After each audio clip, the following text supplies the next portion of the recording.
저희가 계속 예배를 드리면 무엇이 좋은데요? 라는 주제를 가지고 계속 몇 주째 말씀을 나누고 있습니다.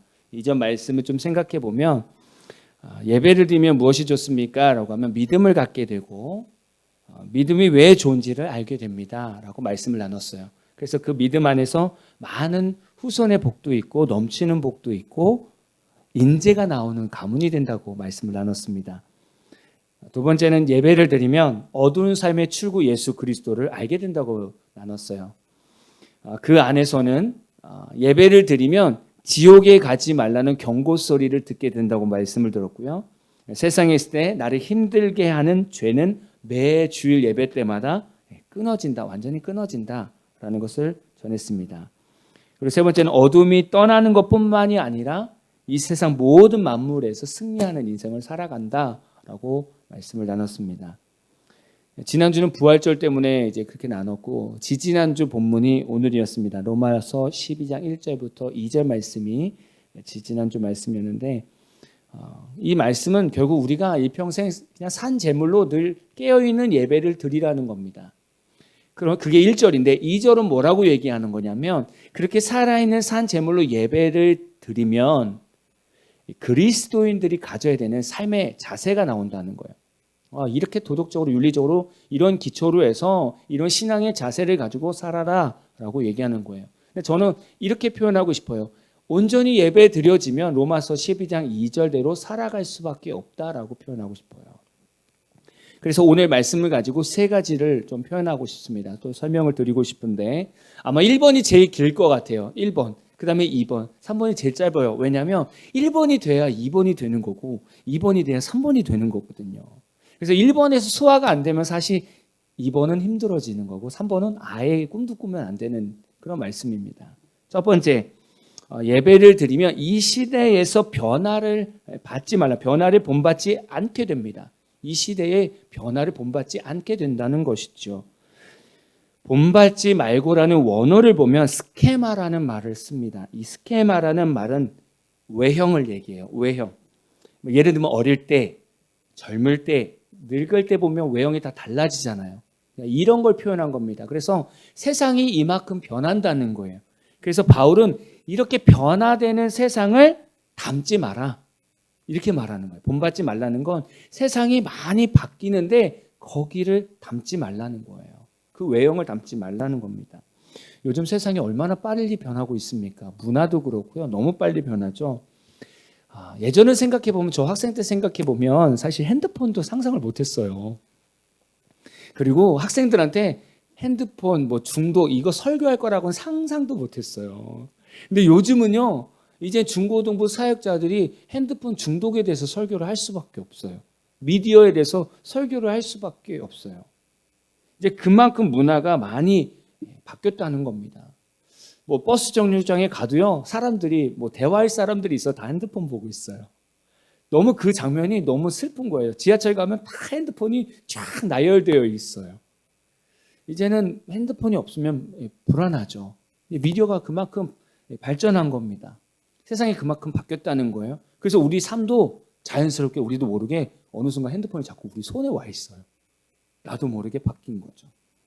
또 문화들도 다양하게 생성이 됐습니다. 사실 좋은 문화들도 많습니다. 좋은 문화들도 많은데 안 좋은 문화들도 사실 우리 삶 가운데 많이 나타나게 되죠. 청년들 가운데 생기는 문화는 뭐냐면 결혼은 이제 그만. 결혼은 족쇄야. 우리는 동거로 살아가리라.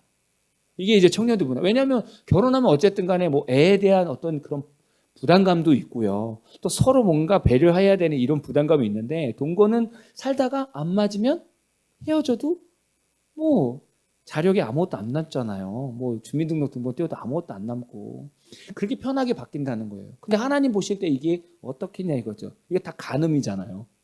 근데 그게 문화라는 거예요. 그게 요즘 문화라고 얘기하는 거예요.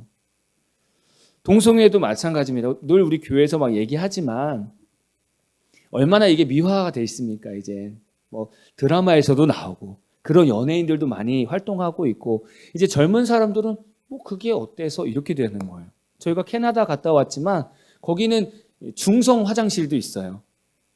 그런 화장실도 있고 남장인데 여장 남자인데 여자 복장을 하고 다니는 사람도 있어요. 남자인데 깜짝 놀랐어요. 나이아가라 폭포에 가서 엘리베이터를 이렇게 탈 일이 있었는데 이만한 등치, 이만한 남자분이 안내하시는데 손톱이 이만큼 길고요. 화장을 어찌나 잘했는지. 와, 근데 그게 다른 사람도 전혀 이상하게 안 보여요. 저만 속으로 되게 힘들더라고요.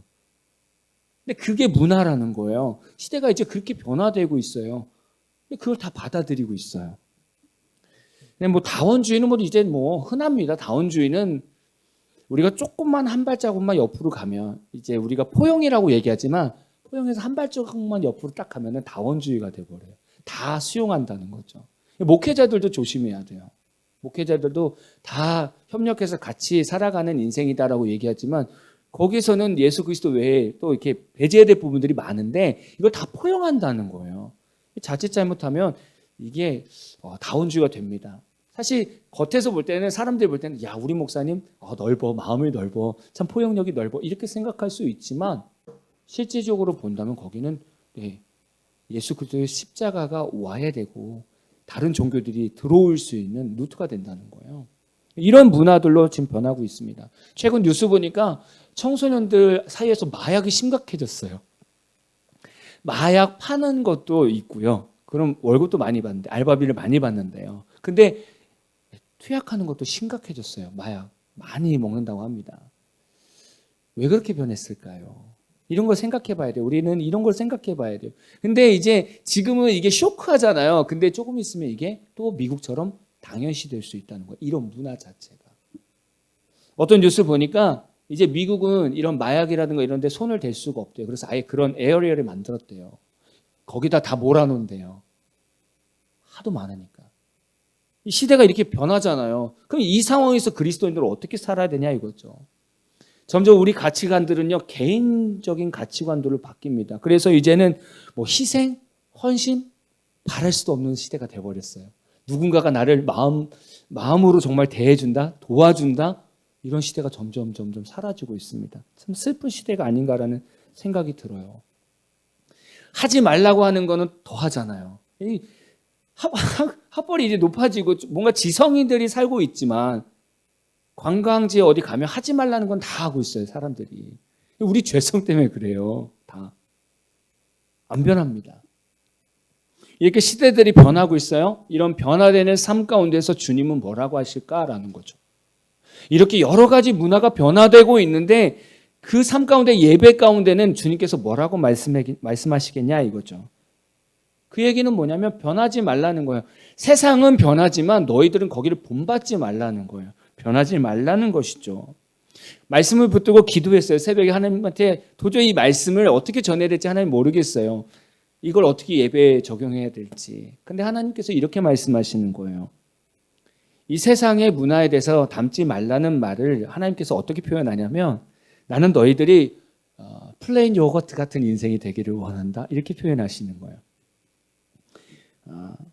하나님께서 만드신 본연의 그 모습 그대로 살아가기를 원하시는 거죠. 플레인 요거트는 여러분 먹어보셔서 알겠지만 정말 맛이 없습니다. 사람들이 선호하지 않는 요거트입니다. 별로. 저도 지금 요거트를 저희 집에서도 만들어 먹지만 저도 꿀을 넣어 먹거나 잼을 넣어서 먹습니다. 그렇지 않으면 난 못 먹습니다. 근데 플레인 요거트를 드시는 분들이 계세요. 왜냐하면 이걸 먹으면 혈당을 높게 하는 걸 이제 낮춰준다고 하더라고요. 높지 않게 만든다고 하더라고요. 그래서 건강을 유지해 준다고 하더라고요. 근데 하나님도 똑같은 거예요. 세상에는 달콤한 문화들이 많습니다. 그리고 그것을 하나하나 취하다 보면 더 자극적인 그 단맛의 문화를 자꾸 요구하는 거죠. 그게 결국 학생들이 마약까지 가게 된 상황인 거잖아요. 뭔가 자극적이고 왜냐하면 삶 속에서 너무 스트레스를 많이 받으니까 이것을 풀 방법이 처음에 핸드폰이었고 게임이었고 점점 나아가서 이제 마약까지 손을 대는 거예요. 이거는 이제 플레인 요거트로서는 이제 기능이 떨어진 거죠. 하나님이 우리를 바라봤을 때 플레인 요거트가 이제는 아닌 거예요. 이러면 이제 영적인 비만에 걸려서 하나님께 나올 수 없는 영적으로 건강하지 않은 상태가 되는 것이죠.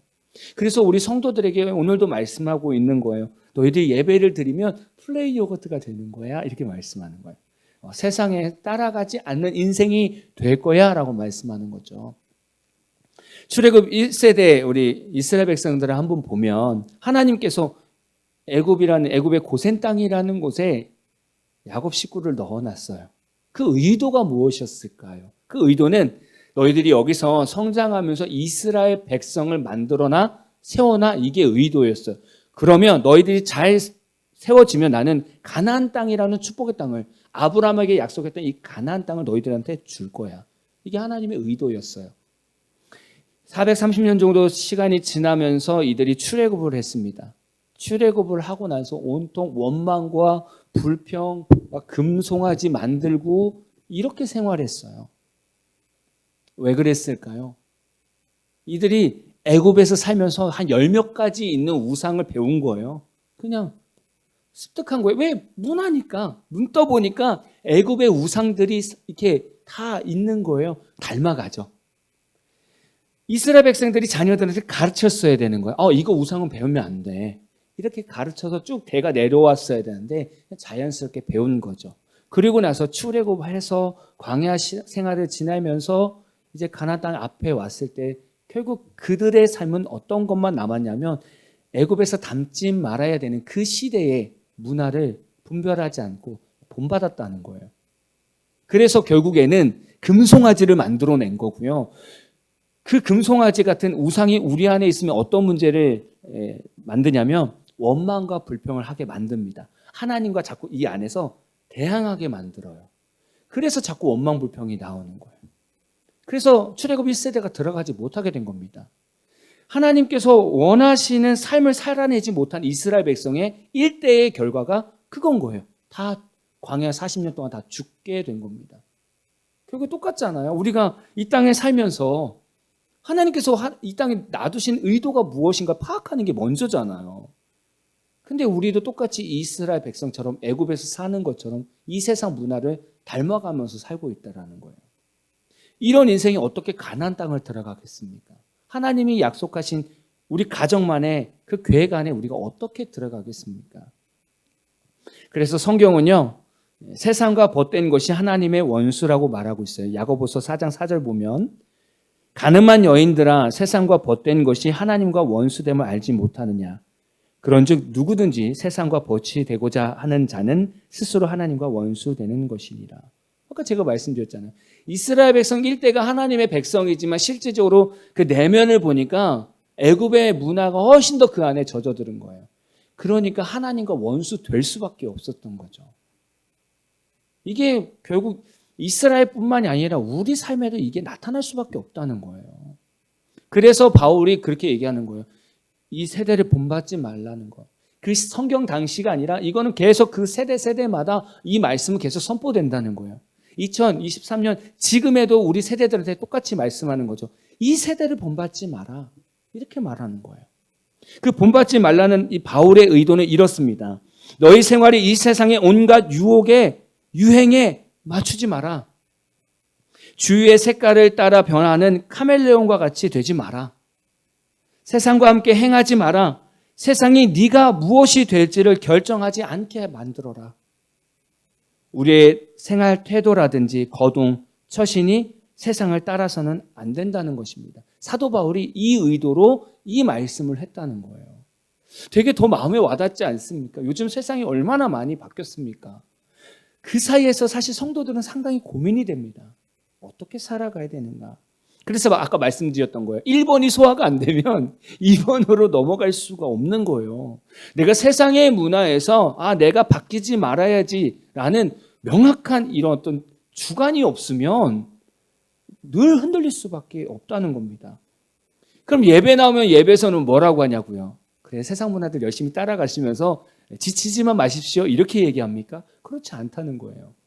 예배는 예수 그리스도의 부활을 기념하는 겁니다. 그 부활은 죄에서 승리를 기념하는 거예요. 근데 우리는 세상의 문화를 따라가면 그 세상 문화는 점점 죄 가운데 빠지게 합니다.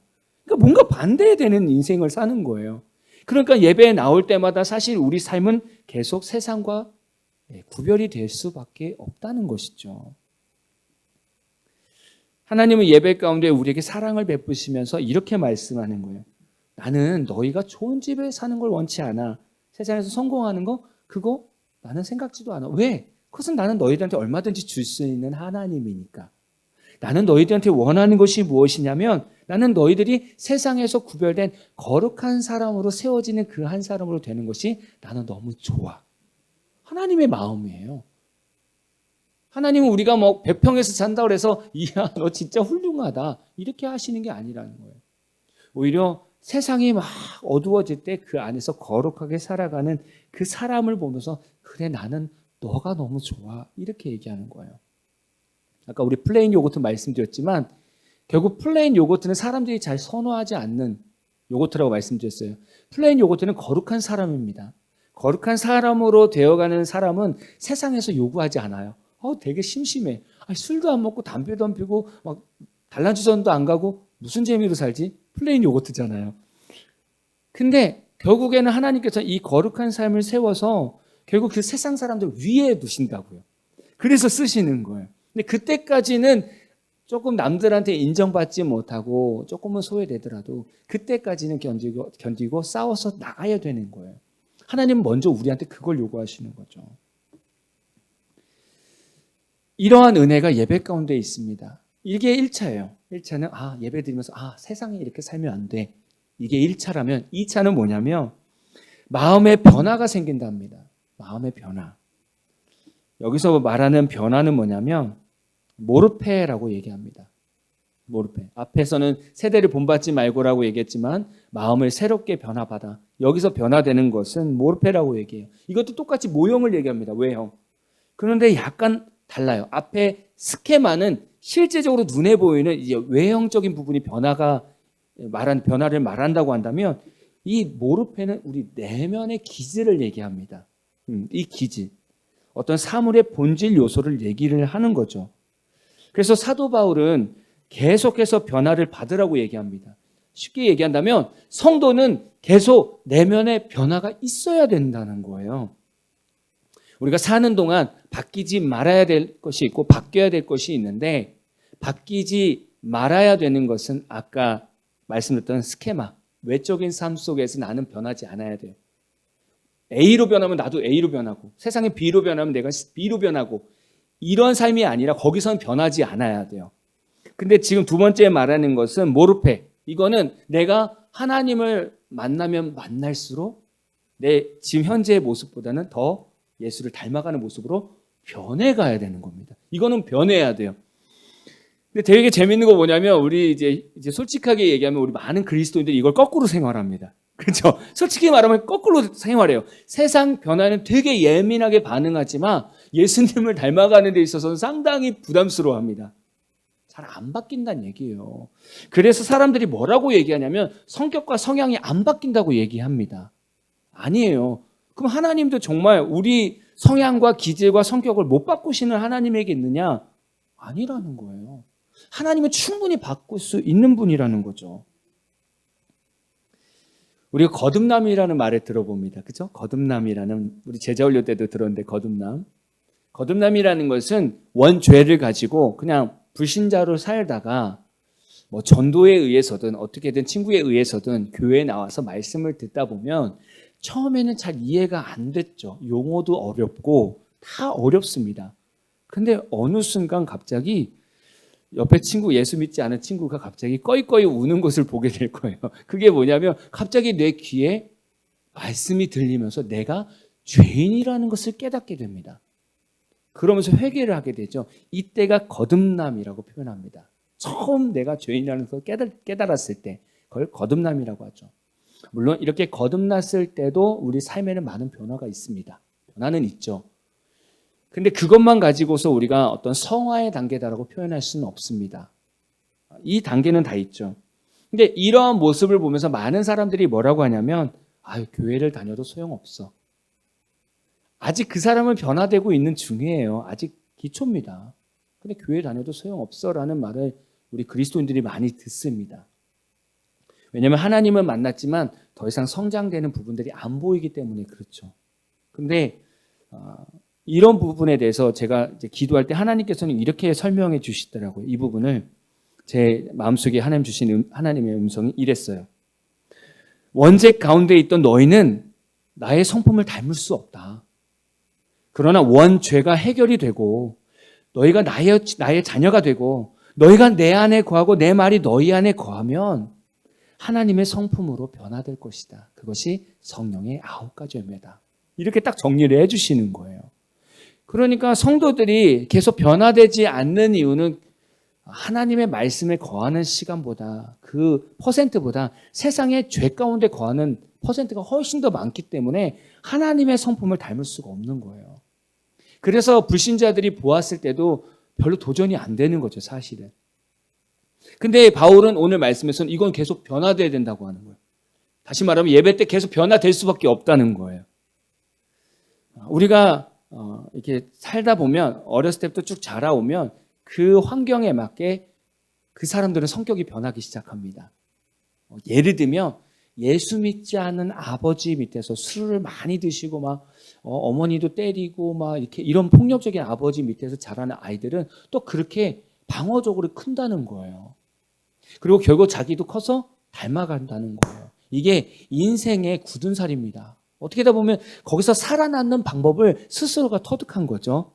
그러다 보면 이렇게 해서 인격이 굳어지면 결국 사회생활 하면서도 자신이 받았던 이러한 어떤 아픔 때문에 다른 성격이 나타나서 다른 사람을 힘들게 만들고 상처를 주는 거예요. 근데 다른 사람들이 뭐라고 하냐면 이걸 그냥 내 성격이라고 얘기해요. 그냥 나 원래 이래. 나 원래 이랬어 라고 얘기하지만 결코 그렇지 않아요. 그런데 하나님께서는 이들을 부르셔서 하나님은 이들을 만지셔서 어떻게 하냐면 그 과거에 살아왔던 아픈 굳은 살을 이렇게 벗기시는 거예요. 이렇게.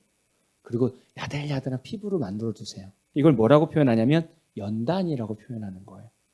예수 믿으면 우리가 연단 받잖아요. 왜 받냐면 과거에 하나님 없이 굳어졌던 우리의 우리 성격들을 갈아주는 거예요. 그래서 아픈 거예요, 사실은.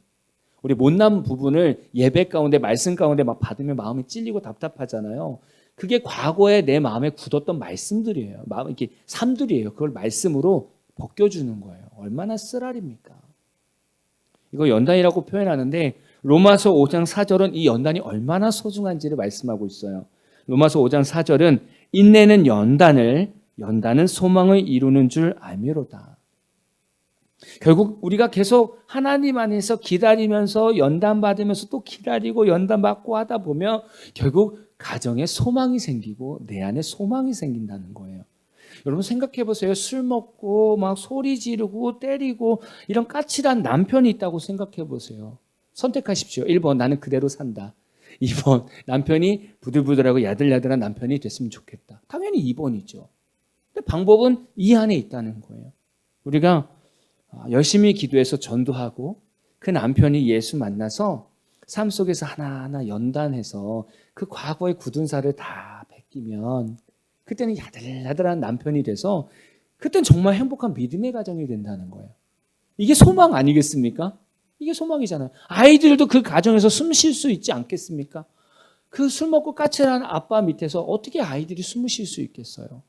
근데 아빠가 예수 믿고 완전히 변한다고 생각해 보세요. 그것이야말로 천국 아니겠습니까? 먼저는 이렇게 가정에서부터 은혜가 넘친다는 거예요. 우리는 이걸 소망을 가지고 살고 결국 이렇게 믿음의 가정이 되는 그 순간 우리는 천국 소망도 바라볼 수 있는 거잖아요. 그게 이 안에 있다는 거예요. 요셉을 한번 생각해 볼까요? 요셉은 꿈꾸는 자였습니다. 꿈을 꿨는데 10대에 꿈을 꿨는데 얼마나 당당한지 그걸 너무 자랑하는 거예요. 물론 아버지도 요셉을 높였어요. 형제들보다 높였어요.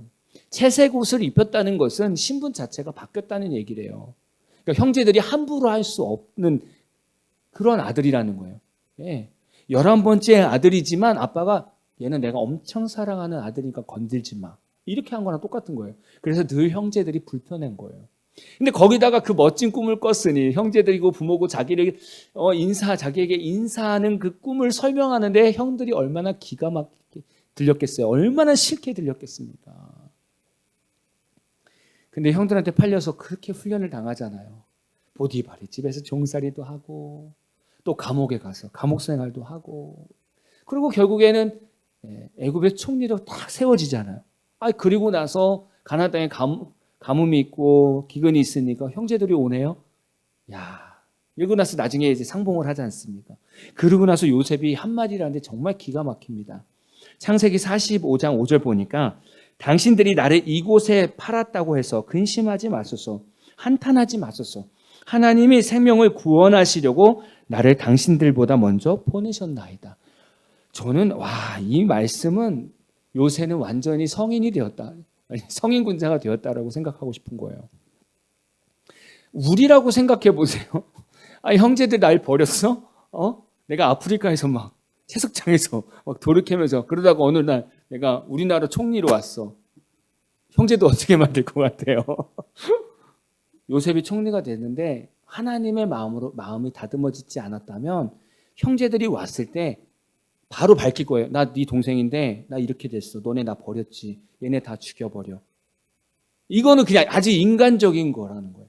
근데 요셉은 자신의 삶을 보면서 왜 형제들의 불만이 없었겠어요? 근데 그 안에서 하나님의 크신 계획하심이 있었고 인도하심이 있음을 먼저 발견하게 된 거예요. 그러다 보니까 내면이 바뀔 수밖에 없었던 거예요. 그러니까 그렇게 미워할 수밖에 없는 형제들을 봤을 때 두려워하지 마세요. 당신들이 나를 이렇게 보낸 거 당신이 한 거 아니라 하나님이 나를 보내신 거예요. 그렇게 고백하는 거예요. 요셉의 삶에 무슨 일이 있었던 겁니까? 늘 새롭게 마음을 변화받은 거예요. 하나님 안에서. 왜냐하면 그 창세기의 말씀들 보면 늘 여호와께서 요셉과 함께 하심으로. 그 얘기는 뭐냐면 요셉도 느낀다는 거잖아요. 그러면 날마다 새롭게 변화받고 있었다는 거예요. 이게 지금 현대에서는 예배 가운데 이루어지고 있다는 거예요. 늘 예배 가운데 오면 컴퓨터에서 보면 F5를 누르면 새로 고침이 되잖아요. 주일날 우리가 올 때마다 F5가 눌러지는 거예요. 새로 고침, 새로 고침. 세상에서 찌그러진 마음들 새로 고침, 새로 고침. 깨끗해지고 새로 고쳐지는 것뿐만이 아니라 더 나아지는 거예요. 이전보다 더 나아지는 거예요. 그런 삶이 되는 거죠. 마지막 세 번째는 앞에 1번과 2번이 합쳐진 아주 짧은 결론입니다. 하나님의 선하시고 기뻐하시고 온전하신 뜻이 무엇인지를 분별하라고 얘기하고 있습니다. 분별하다, 이 말은 시험하다, 조사하다, 시험하여 알아내다라는 어원이 있습니다. 그래서 바울은요, 성도인 우리에게 철저하게 검증을 해서 하나님의 뜻을 파악하라는 겁니다. 그래서 분별하다라는 영어 성경 보니까 test and approve라고 해서 먼저 시험을 해보라는 거예요. 그리고 나서 인정하라는 거예요. 근데 일반 성도들이 이게 얼마나 어려운 말인지 다 알 겁니다. 어떻게 이 삶에서 일어나는 모든 일들이 하나님의 뜻인가 아닌가 이걸 어떻게 테스트하고 어떻게 인정하고 살아갑니까? 참 어려운 거죠. 우리 삶 가운데 많은 고민과 결정해야 될 많은 일들이 있는데 그 가운데서 하나님의 온전한 뜻을 분별해야 된대요. 이걸 잘했다면 우리가 이렇게 안 살죠. 못하니까 인생을 돌아가기도 하고 늘 실패하는 거 아니겠습니까? 그래서 이런 삶을 살려면 오늘 앞에 말씀드렸던 이 1번, 2번이 먼저 돼야 돼요. 그냥 무조건 우리는요, 성도들은요, 3번만 하려고 해요. 3번만. 하나님 이거 하나님 뜻이 맞아요? 안 맞아요? 늘 이것만 물어봐요. 근데 하나님은 뭐라고 물어보냐면 너는 1번이야 2번이야 이렇게 물어봐요. 너는 세상에서 거룩하게 구별되어 있니? 너 세상 문화 가운데 마음은 뺏기지 않았니? 하나님은 계속 이거를 우리한테 테스트하시는데 우리는 계속 3번 얘기만 하고 있어요. 하나님 이게 하나님 뜻이에요? 하나님 원하시는 거예요? 전혀 대화가 맞지 않잖아요. 그러니까 성도도 1번부터 풀어나와야 되는 거예요. 내가 세상 가운데서 휩쓸려서 살고 있는가? 내가 세상의 욕심에 빠져 있는가? 1번이 돼야 돼요. 그러다 보면 자연스럽게 2번이 돼요. 내 마음에 예수 중심으로 늘 성장해야지. 이렇게 되어져요. 그러면 자연스럽게 3번이 되어가는 거예요. 3번. 이 삶 가운데 하나님이 원하시는 삶이 무엇일까라고 그때부터 진심으로 궁금해지는 거예요. 앞에서 궁금한 거는 내가 급하니까 물어본 거고요. 이 후자, 내가 예수로 변화되고 나서는 진짜 하나님의 뜻이 궁금한 거예요. 내 욕심이 없이 하나님의 뜻이 진짜 궁금한 거예요. 다르지 않습니까? 그래서 1번, 2번이 된 사람들은 자연스럽게 이제 하나님의 뜻을 잘 구하게 되어 있어요. 그래서 어떤 것을 결정할 때 자신에 대해서 자신에게 물어보면 돼요. 이 일이 내 욕심에서 나온 것인지 테스트해 보는 거예요. 내 욕심에서 나온 것인지 테스트하는 거예요. 그리고 나서 이게 정말 하나님의 영광을 위한 것인가 테스트한 다음에 아니라고 한다면 인정, 하나님의 뜻이구나. 내가 무언가 고민이 있고 계획이 있을 때 또 테스트하는 거예요. 이것의 목적이 뭐지? 하나님의 영광을 위한다고 얘기하지만 정작 잘 생각해 보면 나의 윤택한 삶을 위해서 뭔가 다른 사람에게 잘 보이고 인정받고 자랑하고 싶어서 이 길을 선택한 거 아닌가? 이건 누구보다 자기가 더 잘 알아요. 그러니까 자기한테 테스트하라는 거예요. 1번, 2번이 된 사람은 이게 테스트가 되게 잘 된다는 거예요. 그래서 이건 내 욕심이었구나. 그러면 하나님도 동일하게 본다는 거예요. 맞아, 나도 그거 원하지 않아. 나는 그렇게까지 너가 달려가지 않아도 돼. 이렇게 말씀하는 거예요. 이렇게 점검이 안 된다고 한다면 늘 사실 우리는 어렵습니다. 무언가를 놓고 기도하더라도요, 하나님의 음성 듣기가 참 어렵습니다. 이렇게 해서 스스로가 자가 점검을 해야 돼요. 그럼 놀라운 일이 벌어집니다. 하나님의 선하시고 기뻐하시고 온전하신 뜻을 발견한 성도는요, 되게 재밌는 건 자랑할 것이 없고 내 자녀가 내세울 것이 없고 내 환경 내세울 것이 없는데 행복해요. 기뻐지고요. 환경에 여유가 없지만 뭔가 모르게 행복해요. 감사하고요. 교회 일이 왜 이리 행복한지, 예배가 왜 기다려지는지, 왜 이렇게 기다려지는지 그렇게 내 마음이 바뀌더라는 거예요.